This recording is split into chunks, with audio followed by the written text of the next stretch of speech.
Buenos días, buenas noches con todos. Quiero en esta oportunidad darles la visión que tengo a julio respecto a cómo se está comportando el año 2023 en el Perú, en el sector eléctrico y qué podríamos esperar. Y además, ¿por qué ocurre esto? A veces nos llevamos de noticias que no han analizado por completo el escenario.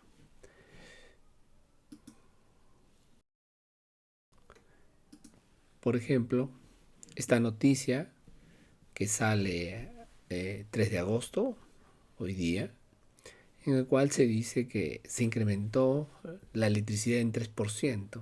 Ciertamente compara julio con julio, pero habría que darse cuenta la tendencia. Entonces, yo se los voy a mostrar en una figura.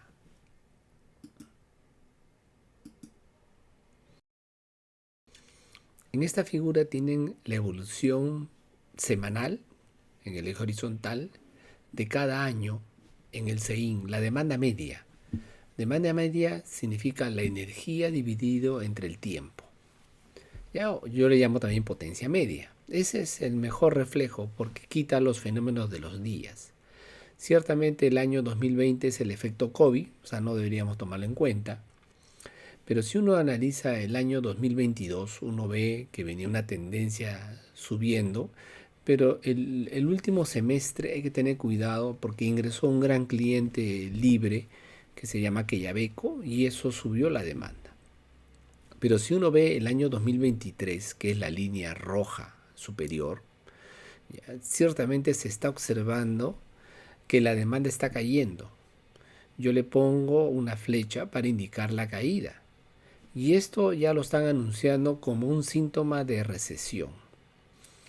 Ya, y esto es claro porque todos los países que tienen problemas inflacionarios están tratando de reducir la inflación vía una recesión.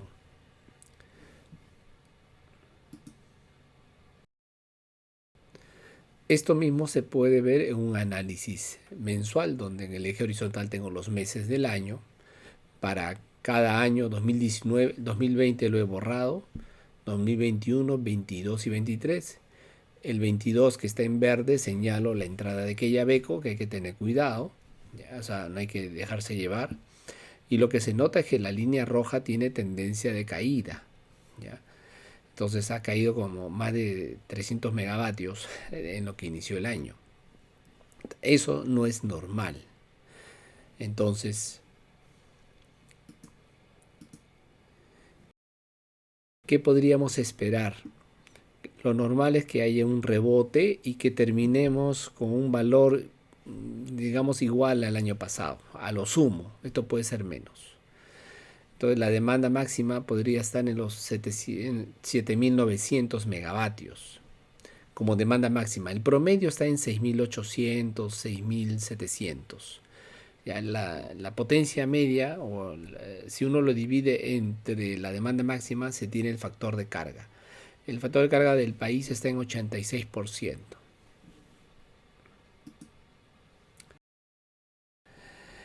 ¿Qué nos está pasando?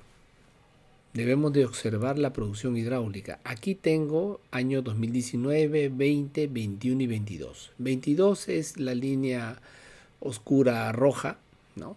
Se nota claramente que desde la semana 44, 45, casi 2, 3 meses antes de terminar el año, las hidráulicas mantenían producción decreciente, lo cual no es normal, porque a partir de la semana 40, el año tiene 52, o sea, faltaban 12 semanas para terminar el año, ya me faltaban 3 meses para terminar el año. Normalmente siempre sube la producción, pero el año 2020 y el año 2022 se comportó con bajada. Eso es atípico. Ese es fenómeno del niño o lo que llamamos el ciclón Yaku. Yaku no es un evento aislado, es parte de todo un fenómeno que tiene varios años. Eso lo vamos a observar. Entonces, si uno coloca el año 2023 cómo ha venido en cada semana la producción hidráulica, Ha habido una bajada fuerte en el año, en el mes, en la semana 10, 11. Esto ha sido producto de fallas en varias centrales hidráulicas. Ha habido pérdida de centrales hidráulicas. Entonces, la producción ha ido cayendo y cayendo hasta llegar casi a 2.000 megavatios de producción hidráulica, de una capacidad instalada de más de 5.000 megavatios. Dese cuenta, tenemos 5.000 megavatios hidráulicos instalados y solamente producimos 2.000. Es como el 40%. Esa tendencia va a seguir y se puede recuperar en la semana 40. Si es que el fenómeno del niño no afecta mucho, pero considerando las estadísticas, eso podría recuperar un poco. Pero estamos en un momento difícil. Estos son los meses más difíciles del año: julio, agosto, septiembre y octubre. Entonces, si lo vemos en promedios anuales como factor de planta es la producción media sobre la producción máxima o la capacidad instalada. Como le dije, las hidráulicas no producen al 100%. Este es el problema, el promedio de las hidráulicas en el Perú, 66%, con una desviación estándar del 2,2%. Quiere decir que varía más o menos las desviaciones estándar. Eso significa, he puesto la línea punteada para decir que ese es más o menos el valor medio. Hay años que están encima de la media, años que están debajo de la media. El año 2023 lo he puesto en rojo. Yo estimo que va a terminar con un 58-57%. Eso es un año seco. Ese es un año producto del fenómeno del niño. Y lo vamos a ver con calma.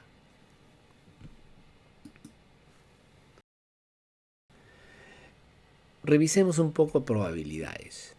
La curva azul es la probabilidad acumulada.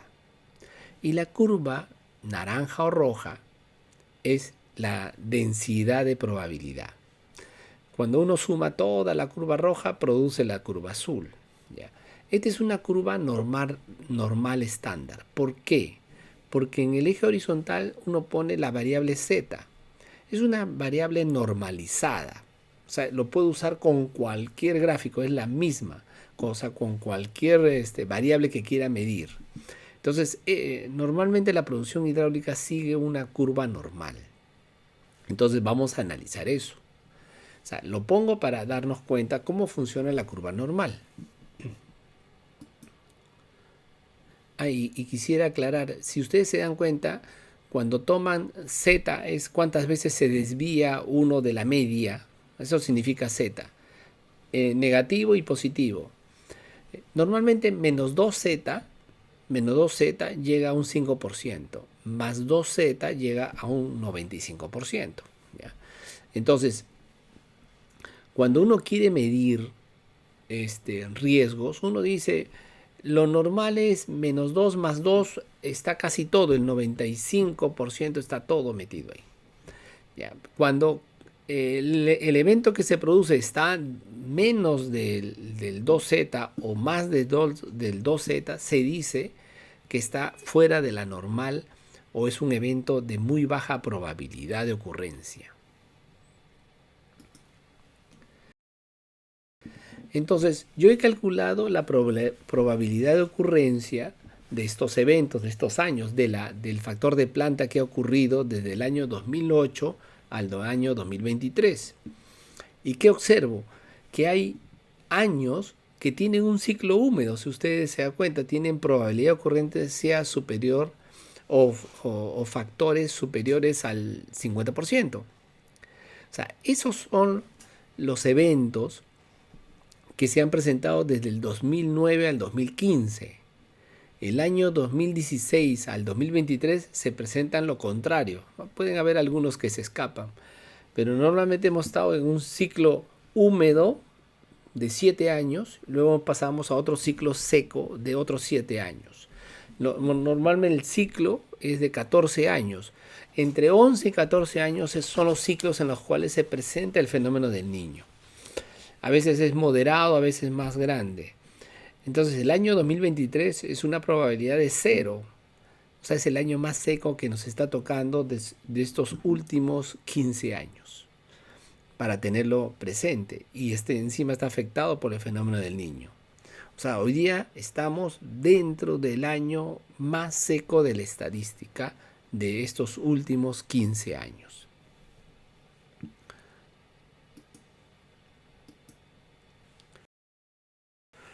Yo los coloco dentro de la curva de probabilidad acumulada, ¿no? La curva tipo S de la normal, para mostrar que el año 2023 está en el lado izquierdo, es el más seco.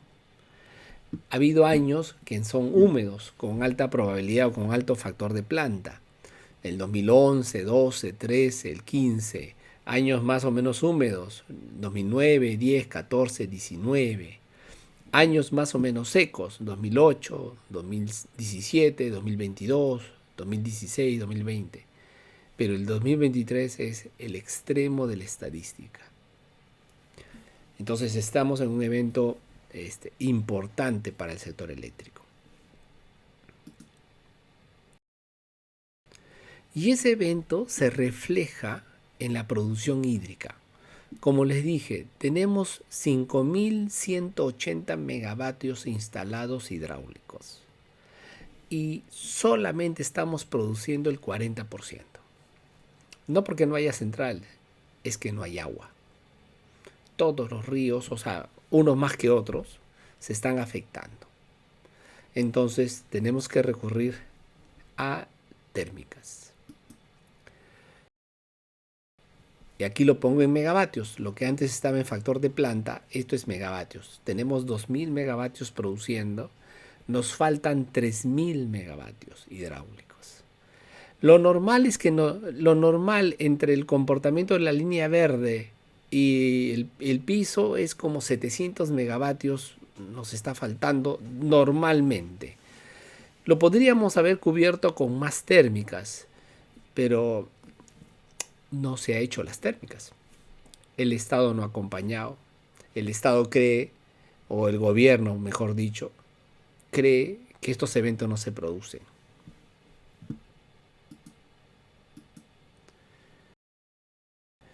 Y cuando hablamos de otras RER, las RER que tenemos eólicas y solares son pequeñas para lo que se necesita.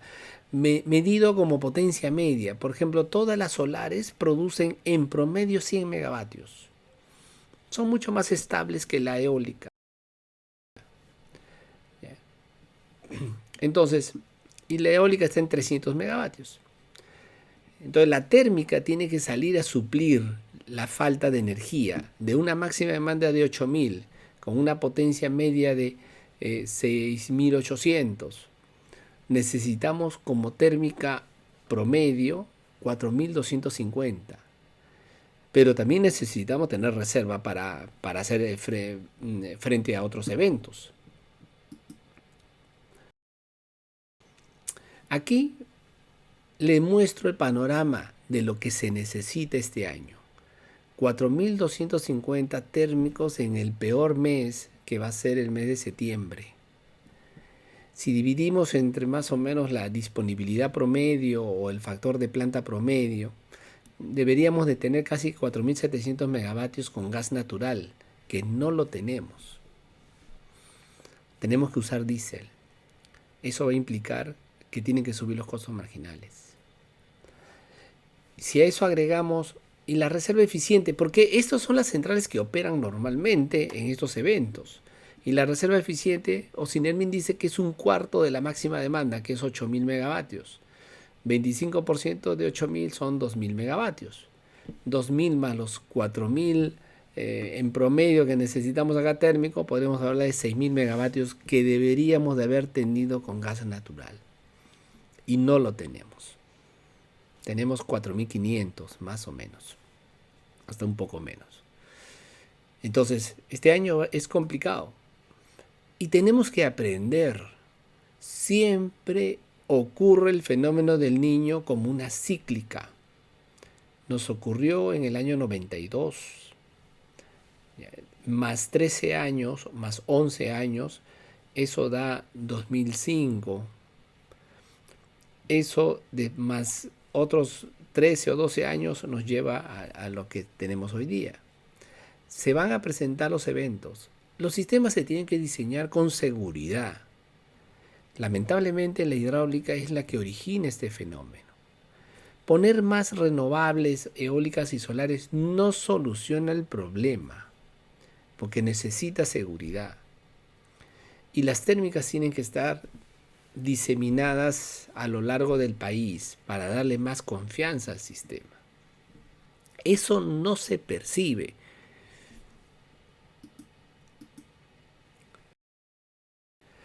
Entonces, como le digo, esta situación crítica va a originar precios altos. Precios que son difíciles de evaluar, pero de que va a estar encima de $100 en estos meses es muy seguro. Entonces, si la demanda se comporta como una recesión, puede ser que nos ayude. Si no levanta la demanda, nos va a ayudar un poco. Pero no tenemos que confiarnos en eso. Tenemos que diseñar un sistema más seguro, más confiable. Confiabilidad, lamentablemente, significa térmica. Porque las eólicas, solares y hidráulicas son volátiles, están sujetas al clima. Eso parece que no se entiende. Tiene que haber siempre un mix. Y para desarrollar el gas necesitamos gasoductos.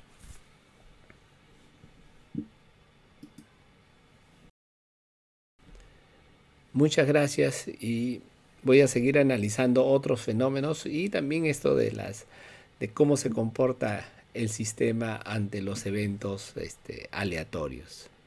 Gracias, buenas noches, buen día.